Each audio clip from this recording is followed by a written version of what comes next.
प्यारे बच्चों, आज के वीडियो में हम लोग प्लेन के बारे में जानेंगे। ये जो प्लेन टॉपिक है क्लास 12 का, अपने आप में एक बहुत ही टफ टॉपिक है और इसे अगर हम ध्यान से समझे तो इसको हम लोग आसानी से इसके प्रॉब्लम को बना सकते हैं। प्लेन एक्चुअली में 3D फिगर है। 3D फिगर का मतलब इसमें लेंथ, ब्रेड्थ, हाइट 3 डायमेंशनल है ये, और 3 डायमेंशनल फिगर को हमको 2 डायमेंशनल फिगर में, ब्लैक बोर्ड के ऊपर में, व्हाइट बोर्ड के ऊपर में बताना होता है। तो 3D के फिगर को 2D फिगर में बताना होने की वजह से ये जो टॉपिक है बहुत ही टफ हो जाता है, समझने में प्रॉब्लम आती है। तो आप ध्यान से देखिए वीडियो को। यदि आप शुरू से वीडियो को देख रहे हैं तो ये टफ टॉपिक भी आपके लिए आसान हो जाएगा। ओके बच्चों, तो सबसे पहले आता है कि आखिर प्लेन कहते किसको है और उसका इक्वेशन लिखा कैसे जाता है। प्लेन का इक्वेशन लिखने के लिए हमें 3 अलग अलग केसेस में पढ़ाई करनी है। पहला केस है कि प्लेन यूनिकली डिटरमाइन होगा, एक और केवल एक ही एक प्लेन होगा। कब? यदि प्लेन का ओरिजिन से परपेंडिकुलर जो डिस्टेंस है, लंबवत जो दूरी है, वो दूरी दिया हुआ हो। किसी भी प्लेन का ओरिजिन से जो लंबवत दूरी है, परपेंडिकुलर डिस्टेंस है, वो दिया हो और परपेंडिकुलर वेक्टर का डायरेक्शन भी दिया हो। यदि प्लेन का डायरेक्शन दिया हुआ होगा तब प्लेन यूनिक हो जाएगा। इन दोनों में से कोई एक चीज़ की कमी होगी तो प्लेन यूनिक नहीं होगा। आइए अब इसे हम लोग फिगर में देखते हैं और समझते हैं। ये देखिए 3D फिगर है। इसमें x axis, y axis, z axis को रिप्रेजेंट किया गया है। प्लेन को रिप्रेजेंट करने के लिए सिंपली हम लोग यहाँ से इसको मिला दिए। इधर से हम जेड एक्सिस का कनेक्शन एक्स एक्सिस से कर दिए, एक्स एक्सिस का कनेक्शन वाई से कर दिए, वाई को जेड से कनेक्ट कर दिए। ये प्लेन को रिप्रेजेंट करता है। अब इस प्लेन का ये 3D फिगर है। आप जिस कमरे में खड़े हैं उसी कमरे में आप कल्पना कर सकते हैं कि एक कॉर्नर को x axis, y axis and z axis, और उस कॉर्नर से इस प्लेन की जो दूरी है, यहां से यहां तक जो प्लेन की दूरी है, इस दूरी को हम लोग मान लेते हैं डी। ON जो दूरी है, इस दूरी को मान लेते हैं हम डी दूरी है। और ON डायरेक्शन में जो यूनिट नॉर्मल वेक्टर है उसको नाम मान लेते हैं एन कैप। इसलिए ये ON जो वेक्टर होगा वो होगा D इंटू एन कैप। इस प्लेन के ऊपर में अपने मन से एक आर्बिट्ररी का मतलब अपने मन से एक पॉइंट मान लेते हैं P, जिसका की कोऑर्डिनेट है x, y, z। तो इसलिए इस P पॉइंट का पोजीशन वेक्टर R वेक्टर बराबर हो गया xi plus yj plus z k. OP vector is equal to R vector is equal to xi plus yj plus z k. चूंकि P plane पर का पॉइंट है और N भी प्लेन पर का पॉइंट है, तो Pn जो वेक्टर है वो प्लेन में होगा और इस प्लेन पर ON जो वेक्टर है वो परपेंडिकुलर है। तो दो वेक्टर यदि परपेंडिकुलर है तो हम लोग वेक्टर में पढ़ चुके हैं, दो वेक्टर यदि परपेंडिकुलर हो तो उनके डॉट प्रोडक्ट 0 होंगे, क्योंकि डॉट प्रोडक्ट में A dot B is equal to formula होता है mod A into mod B into cos theta, और कॉस 90 डिग्री का वैल्यू हो जाता है 0, इसलिए उनका डॉट प्रोडक्ट हो जाएगा 0। अब हम लोग आते हैं कि ये प्लेन यूनिक क्यों हुआ। चूंकि इस प्लेन का आप देखिए x axis, y axis, z axis से मान लीजिए ओरिजिन है, यहां से यहां पर हम लोग एक प्लेन लेते हैं। इस प्लेन को समझने के लिए हम लोग मान लीजिए हमारा बुक है, इस ओरिजिन से ये बुक की दूरी है d डिस्टेंस यहां दिया हुआ है, ये d डिस्टेंस। तो d डिस्टेंस पर तो बहुत से प्लेन हो सकते हैं, लेकिन अब उस प्लेन का हम डायरेक्शन दे दें कि नहीं इस प्लेन का ये डायरेक्शन होगा। यदि प्लेन का हम डायरेक्शन डिसाइड कर दें कि ये प्लेन इस एक पर्टिकुलर विशेष डायरेक्शन में होगा और उस प्लेन का हम लोग ओरिजिन से दूरी को निश्चित कर दें, तब ये प्लेन यूनिक हो जाएगा। कि ओरिजिन से इस प्लेन का दूरी फिक्स हो गया d, कोई एक चीज फिक्स करेंगे तब प्लेन यूनिक नहीं होगा। केवल दूरी फिक्स कर दे तो दूरी इस ओरिजिन से d दूरी पर बहुत से प्लेन हो जाएंगे। यहाँ पर प्लेन ऐसे है, प्लेन को इधर घुमा दिए, प्लेन को इधर घुमा दिए, लेकिन घुमाने के साथ साथ यदि हम उसका डायरेक्शन फिक्स कर दे कि नहीं इसका डायरेक्शन इसी है, ये प्लेन इसी डायरेक्शन में रहेगा, अब ये प्लेन नहीं घूम सकता है क्योंकि प्लेन का डायरेक्शन आप निश्चित कर दिए। तो उसी प्रकार से यहाँ हमने क्या किया, O N vector perpendicular normal जो वेक्टर, इसका डायरेक्शन फिक्स कर दिया कि प्लेन इसी दिशा में रहेगा और इस प्लेन का जो दूरी है ओरिजिन से ये फिक्स रहेगा, द्विही रहेगा। ऐसे केस में ये प्लेन क्या हो जाएगा, यूनिक प्लेन आएगा।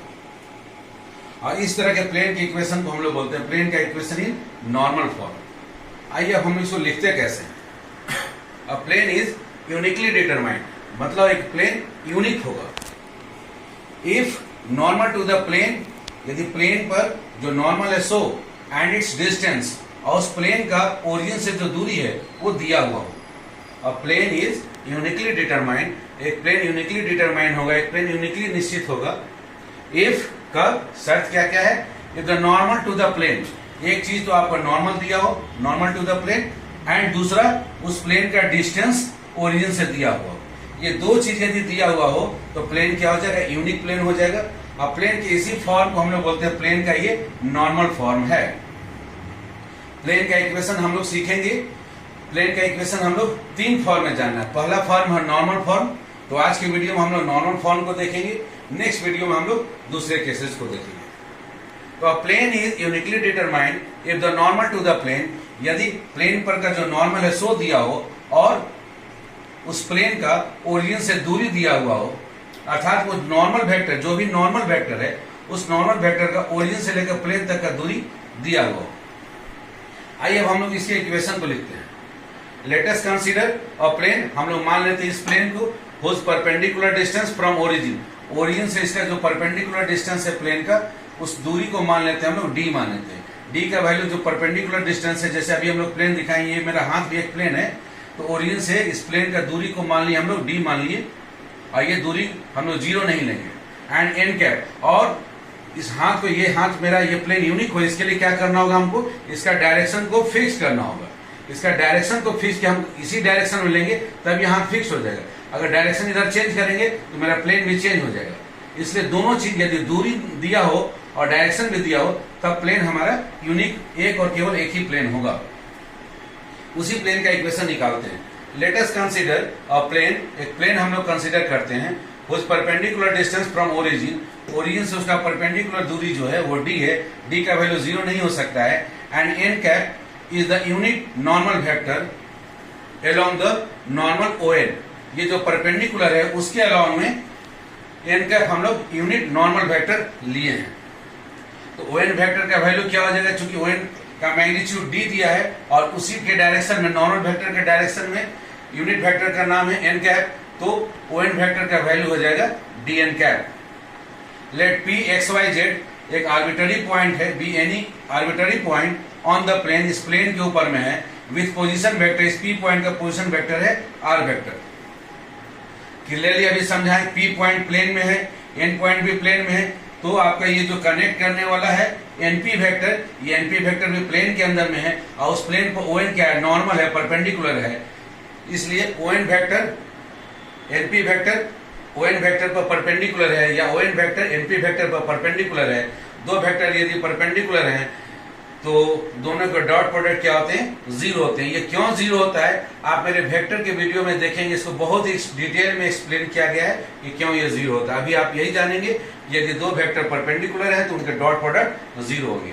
आप एनपी वेक्टर को क्या लिखेंगे, एनपी वेक्टर को लिखने का तरीका है फाइनल पॉइंट का position vector OP vector minus end point का position vector dot O N vector. अब ओपी वेक्टर का वैल्यू दिया हुआ है are vector, minus O N vector का वैल्यू है डी एन कैप इंटू मतलब dot D N cap. D चूंकि स्केलर है तो इस स्केलर से दोनों तरफ आप डिवाइड कर दीजिए, डी को आप राइट हैंड साइड में लेके चले जाए, जीरो डिवाइडेड बाई डी, ये वैल्यू जीरो हो जाएगा। तब आप लिख सकते हैं r minus d N cap dot n cap is equal to zero. अब इस डॉट प्रोडक्ट को डिस्ट्रीब्यूट कर दें, तो पहले आर वेक्टर के साथ डॉट प्रोडक्ट होगा r vector dot n cap minus d into n cap vector dot n cap, n cap vector dot n cap इसका वैल्यू 1 होता है। Are vector dot n cap is equal to, ये जो minus d है minus d को उधर लेके चले गए, इज इक्वल टू डी। इसी को याद कर जाना है, यह कहलाता है प्लेन का इक्वेशन। इस प्लेन के इक्वेशन में क्या है, आर वेक्टर एक आर्बिट्ररी पॉइंट है, उस पॉइंट का पोजीशन वेक्टर है आर वेक्टर, और एन क्या है, यूनिट नॉर्मल वेक्टर है। और डी क्या है, उस प्लेन का ओरिजिन से दूरी है, या नॉर्मल वेक्टर के डायरेक्शन में उस प्लेन का ओरिजिन से दूरी है D. n dot n cap dot n cap vector का वैल्यू 1 क्यों होता है, दो वेक्टर यदि परपेंडिकुलर है उनका डॉट प्रोडक्ट क्यों 0 होता है, इन सभी को बहुत ही डिटेल में मेरे वेक्टर के वीडियो में बताया गया है। इसलिए डॉट प्रोडक्ट का जो भी वीडियो है आप उस वीडियो को बड़ा ध्यान से देखें, उसमें ये सभी चीजों को बहुत ही डिटेल में एक्सप्लेन किया गया है। अभी फिलहाल अगर उसको एक्सप्लेन करने लगेंगे तो हमारा टॉपिक प्लेन आगे नहीं बढ़ पाएगा, इसलिए आप लोग इसको पुराने वीडियो में देख लेंगे। आइए अब ये जो प्लेन का इक्वेशन हो गया, इस प्लेन का इक्वेशन हम लोगों ने निकाल लिया किस फॉर्म में, वेक्टर के फॉर्म में। इसी को अब हम लोग कार्टेशियन फॉर्म में कन्वर्ट करेंगे। कार्टेशियन फॉर्म कहने का मतलब एक्स वाई जेड में कन्वर्ट करेंगे। तो ये जो आर वेक्टर है, आर वेक्टर जो ओपी वेक्टर का जो पोजीशन वेक्टर आर वेक्टर है, उस पी पॉइंट का कोऑर्डिनेट है एक्स वाई जेड, तो इसको लिखा जा सकता है एक्स आई प्लस वाई जे प्लस जेड के वेक्टर। और एल एम एन मान लेते हैं डायरेक्शन, कोसाइंस मान लेते हैं एन का यूनिट नॉर्मल वेक्टर का। तो यूनिट नॉर्मल वेक्टर हो गया एल आई प्लस एम जे प्लस एन के। अब इक्वेशन नंबर 1 में दोनों का वैल्यू रख दे, X I plus Y J plus Z K dot L I plus M J plus N K cap is equal to D. अब दो vector का dot product, again इसको डिटेल में मेरे पुराने वीडियो को बार बार मैं बोल रहा हूं, आप उनको देखें, उससे बहुत ही डिटेल में बताया गया है। उससे बताया गया है दो वेक्टर के यदि डॉट प्रोडक्ट लिया जाएगा तो डॉट प्रोडक्ट का वैल्यू क्या होता है, आई और आई के कोफिशिएंट को मल्टीप्लाई कर देते हैं, फिर प्लस वाई और वाई के कोफिशिएंट को, जे और जे के कोफिशिएंट को मल्टीप्लाई कर देते हैं, फिर प्लस के और के कोफिशिएंट को मल्टीप्लाई कर देते हैं। यहाँ x इंटू एल कर दिए lx, plus m into y कर दिए plus m y, plus n into z कर दिए इज इक्वल टू डी। ये हो गया प्लेन का equation Cartesian form.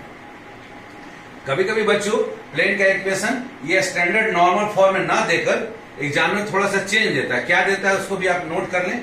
If sometimes equation of plane in vector form is, वो कुछ इस तरह से लिख देता है, आर वेक्टर, यहाँ जैसे लिखा आर वेक्टर डॉट, यहाँ एन कैप के जगह पर यूनिट नॉर्मल वेक्टर के जगह सिंपली नॉर्मल वेक्टर लिख देता है। नॉर्मल वेक्टर कुछ भी हो सकता है, ए आई प्लस बीजे प्लस सी के इज इक्वल टू डी। यहाँ पर ये यूनिट नॉर्मल वेक्टर नहीं है, ये सिंपली नॉर्मल वेक्टर है। Then it's Cartesian form. अब इसी का कार्टेशियन फॉर्म क्या हो जाएगा, अब आर वेक्टर का वैल्यू ऑलरेडी हम देख चुके हैं, एक्स आई प्लस वाई जे प्लस जेड के है, उसका आप ए आई प्लस बीजे प्लस सी के साथ डॉट प्रोडक्ट लेंगे तो हो जाएगा A into X plus B into Y plus C into Z is equal to D.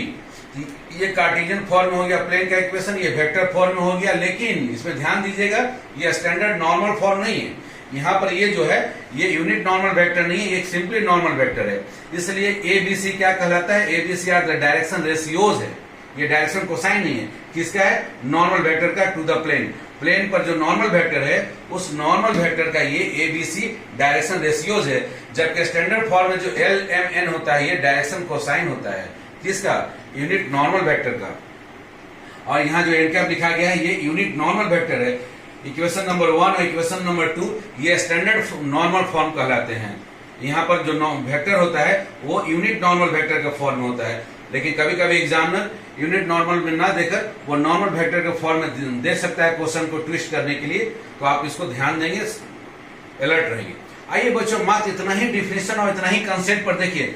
आप एक्सरसाइज आपके बुक में दिया गया है 11.3 के 4 प्रॉब्लम को हम लोग कैसे बनाते हैं, आसानी से बना सकते हैं। आइए पहला ही क्वेश्चन नंबर 1 का हम लोग सी उठाते हैं, बाकी ए बी डी इसी पैटर्न पर आप अपने से बना लेंगे। इस क्वेश्चन में दिया गया है गिवन इक्वेशन ऑफ प्लेन दिया गया है कि 2x plus 3y minus z is equal to 5, ऐसा प्लेन का इक्वेशन दिया हुआ है। तो बोलता है कि यदि इस प्लेन का इक्वेशन इस तरह का है तो इस प्लेन, तब हमको आपको क्या बताइए, डायरेक्शन कोसाइन बताइए नॉर्मल वेक्टर का। इस प्लेन का जो नॉर्मल वेक्टर होगा उस नॉर्मल वेक्टर का डायरेक्शन कोसाइन बताइए। और दूसरा बताइए कि उस प्लेन का ओरिजिन से दूरी क्या होगा, डिस्टेंस फ्रॉम ओरिजिन। उस प्लेन का ओरिजिन से दूरी क्या होगा, दो चीजें यहाँ बताना है। पहला बताना है कि इस प्लेन नॉर्मल वेक्टर का डायरेक्शन कोसाइन, कि नॉर्मल वेक्टर के इसका डायरेक्शन कोसाइन क्या है, और दूसरा इस प्लेन का ओरिजिन से दूरी कितना है। तो अगर आपके पास कंसेप्ट है तो तुरंत बना सकते हैं आप। इसको देखिए, हेयर डायरेक्शन रेशियोज, यहाँ पर स्टैंडर्ड फॉर्म में यूनिट नॉर्मल वेक्टर के फॉर्म में नहीं दिया गया है, तो यहाँ पर ए बी सी दिया हुआ है, ये वाला फॉर्म दिया गया है, A X plus B Y plus C Z is equal to D. ये ट्विस्टेड फॉर्म में क्वेश्चन ने एग्जामिनर ने क्वेश्चन को दिया है। आप अलर्ट रहेंगे। यहाँ ए बी सी, यहाँ डायरेक्शन रेशियो है, डायरेक्शन रेशियो 2 3 और -1, यहाँ डायरेक्शन रेशियो 2 3 -1 है। तो direction ratio A B C है, तो आप root under A square plus B square plus C square का वैल्यू निकाल लें। इसको सॉल्व करेंगे तो 2 का स्क्वायर 4, 3 का स्क्वायर 9 और -1 का स्क्वायर 1, वैल्यू आ जाएगा सॉल्व करने से रूट अंडर 14 आ गया। Root under A square plus B square plus C square root under 14। अब इस वैल्यू से root under A square plus B square plus C square से इक्वेशन नंबर 1 में दोनों तरफ आप डिवाइड कर दें। जैसे ही आप डायरेक्शन रेशियोज को रूट अंडर डायरेक्शन रेशियोज के स्क्वायर के सम से आप डिवाइड कर देंगे तो एक्स वाई जेड का जो कोफिशिएंट है वो डायरेक्शन कोसाइन में कन्वर्ट हो जाएगा। So divide equation number 1 by root under 14, root under 14 से डिवाइड कर दें। डिवाइड करेंगे तो 2 by root under 14x plus 3 by root under 14y minus 1 by root under 14z is equal to 5 by root under 14। ये हो गया आपका normal standard form. यहाँ पर ये जो x का कोफिशिएंट है ये l, y का कोफिशिएंट है m, z का कोफिशिएंट है n, ये स्टैंडर्ड नॉर्मल फॉर्म है। यहाँ l m n यहाँ डायरेक्शन कोसाइन को रिप्रेजेंट कर रहा है, इसलिए डायरेक्शन कोसाइन हो तो नॉर्मल वेक्टर क्या हो गए, वो हो गया 2 by root under 14, 3 by root under 14 and minus 1 by root under 14। और ये जो d दिया हुआ है ये d हो गया उस प्लेन का ओरिजिन से दूरी, distance from origin. Distance from origin हो गया 5 बाय रूट अंडर 14 यूनिट्स। तो बच्चों आपने देखा कि ऊपर के कंसेप्ट को यूज करके कैसे आप 11.3 के क्वेश्चन नंबर 1 का सी आप बना सकते हैं। सी के अलावा ए बी डी को भी आप उसी पैटर्न पर आसानी से सॉल्व कर सकते हैं। आइए हम लोग अब इसी सेम एक्सरसाइज 11.3 का क्वेश्चन नंबर 2 बनाते हैं ऊपर के कंसेप्ट पर ही। इस क्वेश्चन में दिया गया है given plane is at a distance of 7 units. एक प्लेन है वो 7 यूनिट्स के दूरी पर है। प्लेन का ओरिजिन से दूरी दिया हुआ है कि 7 यूनिट्स है। Given plane is at a distance of 7 units from the origin. Origin से प्लेन का दूरी 7 यूनिट्स। एंड दूसरा चीज क्या दिया है, नॉर्मल टू द वेक्टर। और वो जो प्लेन है वो इस वेक्टर पर नॉर्मल है, अर्थात ये जो वेक्टर है इस प्लेन का नॉर्मल का काम कर रहा है। वेक्टर क्या है 3i plus 5j minus 6k। यहाँ लिखा गया है कि प्लेन नॉर्मल है किस पर, इस वेक्टर पर। प्लेन नॉर्मल है इस वेक्टर पर, इसका मतलब है कि ये वेक्टर क्या कर रहा है कि उस प्लेन के लिए नॉर्मल का काम कर रहा है। सो नॉर्मल वेक्टर हो गया 3i plus 5j minus 6k। Then we have to find out equation of plane. तब हमको इक्वेशन ऑफ प्लेन निकालना है। तो यहां पर हमको नॉर्मल वेक्टर दिया हुआ है 3i plus 5j minus 6k। तो इस नॉर्मल वेक्टर का हम लोग मॉडुलस निकाल लेते हैं। मॉडुलस करने का मतलब रूट अंडर ये जो नॉर्मल वेक्टर का डायरेक्शन रेशियो दिया है ए बी सी दिया है, तीनों का स्क्वायर का सम निकाल लेते हैं रूट अंडर के अंदर। तो रूट अंडर 3 का स्क्वायर हो गया 9, 5 का स्क्वायर 25 माइनस 6 का स्क्वायर 36 ऐड कर दिए रूट अंडर 70। अब यदि किसी वेक्टर को नॉर्मल वेक्टर को उसी के मैग्नीट्यूड से डिवाइड कर दिया जाए, मॉडुलस से डिवाइड कर दिया जाए तो यूनिट नॉर्मल वेक्टर बन जाएगा। तो इसमें आप रूट अंडर 70 से डिवाइड कर दे तो ये हो गया यूनिट नॉर्मल वेक्टर। इसको चाहे तो सेपरेट सेपरेट करके भी लिख सकते हैं। 3 by root under 70i plus 5 by root under 70j minus 6 by root under 70k। ये हो गया हमारा यूनिट नॉर्मल वेक्टर आपने निकाल लिया। और इस वेक्टर का, इस यूनिट नॉर्मल वेक्टर का कहें या उस प्लेन का ओरिजिन से दूरी दिया हुआ है डी, जो दूरी है डी का वैल्यू दिया हुआ है 7 यूनिट्स। इक्वेशन ऑफ प्लेन हम लोग जानते हैं r vector dot n cap equal to d होता है। आर वेक्टर डॉट इस एन कैप का वैल्यू को आप लिख दे इज इक्वल टू डी लिख दे, यही आपका इक्वेशन ऑफ प्लेन हो गया वेक्टर के फॉर्म में। तो देखा बच्चों आपने कैसे आप क्वेश्चन को बना सकते हैं। आइए हम लोग एक और क्वेश्चन इसी सेम एक्सरसाइज 11.3 कंटिन्यूटी में 1 2 के बाद क्वेश्चन नंबर 3 बनाते हैं हम लोग। क्वेश्चन नंबर 3 का सी पार्ट बना रहे, बाकी पार्ट आप अपने से खुद बना लेंगे। इसमें इक्वेशन ऑफ प्लेन दिया हुआ है वेक्टर फॉर्म में। Equation of plane in vector form दिया आर वेक्टर डॉट बड़े ब्रैकेट के अंदर दिया s minus 2t times i plus 3 minus t times j plus 2s minus t times k is equal to 15 ये दिया हुआ है। तो पूछ रहा है कि इस प्लेन का इक्वेशन कार्टेशियन फॉर्म में बताइए। तो बहुत ही सिंपल है, इस आर वेक्टर को जो पोजीशन वेक्टर दिया है आर्बिट्ररी पॉइंट को, उसको आप लिख ले xi plus yj plus z। अब ये जैसे ही आप लिख लिए तो इक्वेशन ऑफ प्लेन हो गया कार्टेशियन फॉर्म, इन दोनों का डॉट प्रोडक्ट। और दो वेक्टर का डॉट प्रोडक्ट आपको बताया गया कि a1 a2 plus b1 b2 plus c1 c2 केवल कर देना है, अर्थात i के कोफिशिएंट को मल्टीप्लाई प्लस j के कोफिशिएंट को मल्टीप्लाई प्लस k के कोफिशिएंट को मल्टीप्लाई कर देना है। s माइनस 2t में मल्टीप्लाई हो गया x प्लस 3 माइनस t में मल्टीप्लाई हो गया y और प्लस 2s माइनस टी में मल्टीप्लाई हो गया z इज इक्वल टू 15 पहले से दिया है, बस यही हो गया इक्वेशन ऑफ प्लेन। तो देखा बच्चों कैसे आपने चुटकियों में प्रॉब्लम को सॉल्व कर दिया। एक यहाँ पर नोट्स है, इस नोट्स को, ये आखिर नोट्स क्यों है इसको हम लोग समझने का प्रयास करेंगे। नोट्स क्या है? If d is the distance from the origin, यदि ओरिजिन से दूरी दिया हुआ है d and l m n are the direction cosines of the normal vector, normal vector का direction cosine l m n दिया है। If d is the distance from the origin and l m n are the direction cosines of the normal to the plane through the origin, then foot of perpendicular, ये 4 number का question आता है। Foot of perpendicular आपसे पूछा जाता है। Foot of perpendicular को निकालने का ये शॉर्टकट फार्मूला है ऑब्जेक्टिव एमसीक्यू के लिए। क्या करेंगे? डायरेक्शन कोसाइंस को जो दूरी दिया हुआ ओरिजिन से उस प्लेन का, उस दूरी से मल्टीप्लाई कर देंगे, L D M M D N D. ये एक फार्मूला है। ये फार्मूला क्यों आया, आइए अब हम लोग इसको प्रूव करने का प्रयास करते हैं। तो ओरिजिन से प्लेन का दूरी दिया हुआ है, वो दूरी है हमारा d, और दूसरा दिया हुआ है कि जो ये नॉर्मल वेक्टर है, उस नॉर्मल वेक्टर का डायरेक्शन कोसाइन है एल एम एन। तो फुट ऑफ द परपेंडिकुलर, जो ओरिजिन से परपेंडिकुलर ड्रॉ किया जाएगा प्लेन पर, उस प्लेन का जो फुट होगा वो इन दोनों का प्रोडक्ट होगा। डायरेक्शन कोसाइन में हम डिस्टेंस को मल्टीप्लाई कर देंगे, L D M D and N D. आइए अब हम लोग इसको प्रूव करते हैं कि आखिर ये है क्यों। आइए बच्चों अब उस फॉर्मूला को हम लोग प्रूव करते हैं और एक क्वेश्चन भी बनाते हैं। 4 मार्क्स का क्वेश्चन सीबीएसई बोर्ड में और जैक बोर्ड में अक्सर पूछा जाता है और हर तरह के कंपटीशन में भी आता है। आइए अब इस सवाल को भी बनाएंगे और उस फॉर्मूला को भी प्रूव करेंगे। सवाल क्या है? इक्वेशन ऑफ प्लेन दिया गया है, क्वेश्चन नंबर 4, उसी सेम एक्सरसाइज का 11.3 का। उसमें इक्वेशन ऑफ प्लेन ऑलरेडी दिया है 2x plus 3y plus 4z minus 12 बराबर 0, ये दिया हुआ है। और ये मान लेते हैं ये हमारे पास प्लेन है और इस प्लेन पर हम लोग ओरिजिन से परपेंडिकुलर ड्रॉ करते हैं। तो परपेंडिकुलर ड्रॉ करते हैं, उसका फुट हो गया p, और p का कोऑर्डिनेट मान लेते हैं x1 y1 z1। इसी का कोऑर्डिनेट पूछ रहा है, आखिर इसका कोऑर्डिनेट होगा क्या? ओरिजिन का कोऑर्डिनेट हम लोग को पता है 0 0 0 है, x axis y axis z axis को प्लॉट कर दिया गया, ये 3D फिगर है। अब इस फुट ऑफ द परपेंडिकुलर को हम लोग निकालेंगे कैसे, इसका शॉर्टकट फार्मूला होगा क्या, उसको देखते हैं।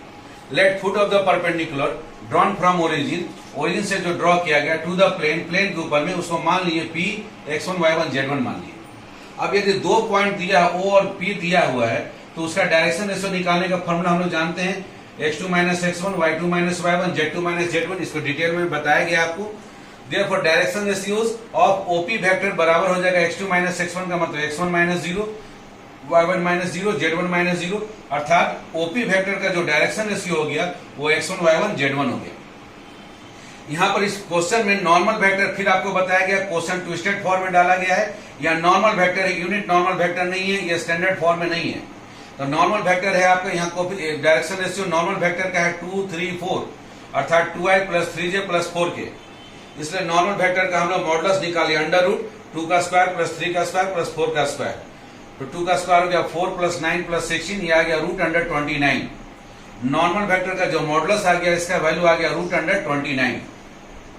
अब यूनिट नॉर्मल वेक्टर निकालना है तो उस नॉर्मल वेक्टर को उसी का मॉडुलस से डिवाइड कर देंगे, अर्थात डिवाइड करने पर हम लोग 2 by root under 29i plus 3 by root under 29j plus 4 by root under 29k, ये हो गया हमारा यूनिट नॉर्मल वेक्टर। इस यूनिट नॉर्मल वेक्टर का जो डायरेक्शन कोसाइन हो गया वो हो गया 2 बाई रूट 29, ये l का वैल्यू हो गया, और m का वैल्यू हो गया 3 बाई रूट अंडर 29, और n का वैल्यू हो गया 4 बाई रूट अंडर 29। ये l m n ये हो गया डायरेक्शन कोसाइंस हो गए किसके, नॉर्मल वेक्टर के या यूनिट नॉर्मल वेक्टर के।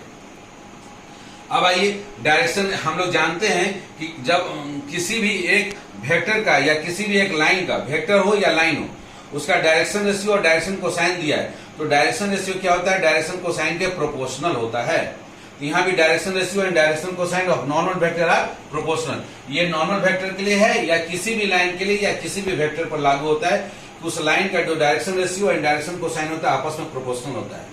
अगर प्रोपोर्शनल होगा तो प्रोपोर्शनलिटी के कंसेप्ट से आप जानते हैं कि x1 जो डायरेक्शन रेशियो है प्रोपोर्शनल टू क्या हो गया, प्रोपोर्शनल टू l। प्रोपोर्शनलिटी को हटाने के लिए कांस्टेंट हम लोग यूज किए k, इसलिए डायरेक्शन रेशियो और डायरेक्शन कोसाइन का जो रेशियो हो गया वो एक फिक्स वैल्यू होगा, कांस्टेंट, उसको मान लिए k।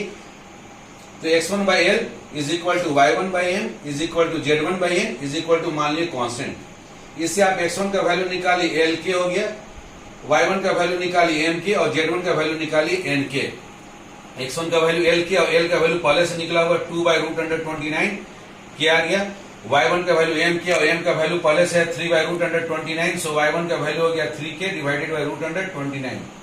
उसी प्रकार से z1 बराबर n के, n का वैल्यू आप पुट कर दिए तो z1 का वैल्यू हो गया 4k डिवाइडेड बाय √129।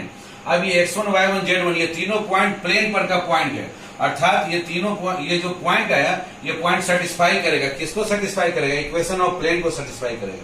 क्यों सेटिस्फाई करेगा? Because point P x1 y1 z1 जो है वो प्लेन के ऊपर में लाई करता है। अगर प्लेन को सेटिस्फाई करेगा इसका मतलब है कि इस पॉइंट का कोऑर्डिनेट को हम प्लेन के इक्वेशन नंबर 1 में रख देंगे। 1 में रख देंगे तो हमको क्या मिलेगा? 2x1 plus 3y1 plus 4z1 minus 12 बराबर 0। अब यहाँ पर आप x1 y1 z1 का जो वैल्यू ऊपर लिखे उसको पुट कर सकते हैं। तो 2 इंटू x1 का वैल्यू हो गया 2k बाई √129 मल्टीप्लाई कर दिए तो 4k by √129 plus 3 into y1 का वैल्यू आप 3k बाई √129 पुट कर दिए तो 3 इंटू 3k हो गया 9k बाई √129 प्लस z1 का वैल्यू आप 4k बाई √129 पुट कर दिए, उसमें 4 मल्टीप्लाई कर दिए 16k बाई √129 माइनस 12 को राइट हैंड साइड में भेज दिए तो प्लस 12 हो गया। इनको जोड़ देंगे तो आपका 16 प्लस 4 20 प्लस 9 29 के डिवाइडेड बाय √129 कैंसिल हो जाएगा तो यहाँ आ जाएगा √129 k is equal to 12। So k का वैल्यू हो गया √129 से डिवाइड कर दिए, k का वैल्यू आ गया 12 बाई √129। जैसे ही आप k का वैल्यू निकालिए उसी समय आपको ये जो फुट ऑफ द परपेंडिकुलर है वो पता लग गया x1 y1 z1, क्योंकि इसमें आपको k का वैल्यू ही केवल जानना था। Therefore foot of the perpendicular x1 y1 z1 हो गया। x1 का वैल्यू है 2k बाई √129, k का वैल्यू आप 12 बाई √129 रख दिए तो 12 इंटू 2 हो गया 24 और 2 बार √100। बच्चों अब इस k का वैल्यू जो 12 बाई √129 है इस x1 में रख दीजिए तो 2 बाई √129 इसमें 12 बाई √129 2 इंटू 12 हो गया 24 √129 इंटू √129 रूट से फ्री हो गया 29। उसी प्रकार से y1 इज इक्वल टू हो गया, इसमें k का वैल्यू रख दिया 3 इंटू 12 हो गया 36 और नीचे में √129 इंटू √129 हो गया 29 और z1 का वैल्यू हो गया 4 इंटू k का वैल्यू रख दिया 12 तो 4 इंटू 12 48 और नीचे डिवाइडेड बाय √129 इंटू √129 आ गया 29। सो यही हो गया foot of the perpendicular. Okay बच्चों, तो फुट ऑफ द परपेंडिकुलर आपको ये सवाल बनाने के लिए आपको 4 मार्क्स का क्वेश्चन ये आता है, या इसको आप डायरेक्ट यहाँ से आप अपना फार्मूला को यूज कर सकते हैं। डायरेक्शन रेशियो आप निकाल लिए, एक बार देख लीजिए इसको। डायरेक्शन रेशियो आप LMN यहाँ निकाले हुए हैं, LMN निकाले हुए हैं और जैसे इसको स्टैंडर्ड फॉर्म में लिखते हैं √129 से इसको डिवाइड करते हैं तो उधर आ गया 12 बाई √129 डी का वैल्यू आपका आ गया 12 बाई √129। उस डी के वैल्यू में यहाँ पर k आपका d का काम करेगा, k के जगह आप d का वैल्यू पुट कर देंगे तो ये सारे वैल्यू आपका l into D plus m into D plus n into D, अर्थात ये जो k है k यहाँ पर d का काम कर रहा है। जैसे ही आप d का वैल्यू पुट करेंगे ये सारे वैल्यू आपको प्राप्त हो जाएंगे। ओके बच्चों, तो आपने देखा कि आप शॉर्टकट में यदि बनाना है तो आप फुट ऑफ द परपेंडिकुलर के लिए LD, MD और ND आप यूज करके बना ले, या इस तरह से आप डिटेल में बनाएंगे जो कि 4 मार्क्स का क्वेश्चन एग्जामिनेशन में अक्सर पूछता है। बहुत ही ये क्वेश्चन महत्वपूर्ण है बच्चों। ओके बच्चों, वीडियो पसंद आए तो लाइक एंड सब्सक्राइब करें और बेल आइकन दबाना ना भूलेंगे ताकि नेक्स्ट वीडियो जब भी मिले आपको इसकी सूचना मिल जाए। ओके बच्चों, थैंक यू बच्चों।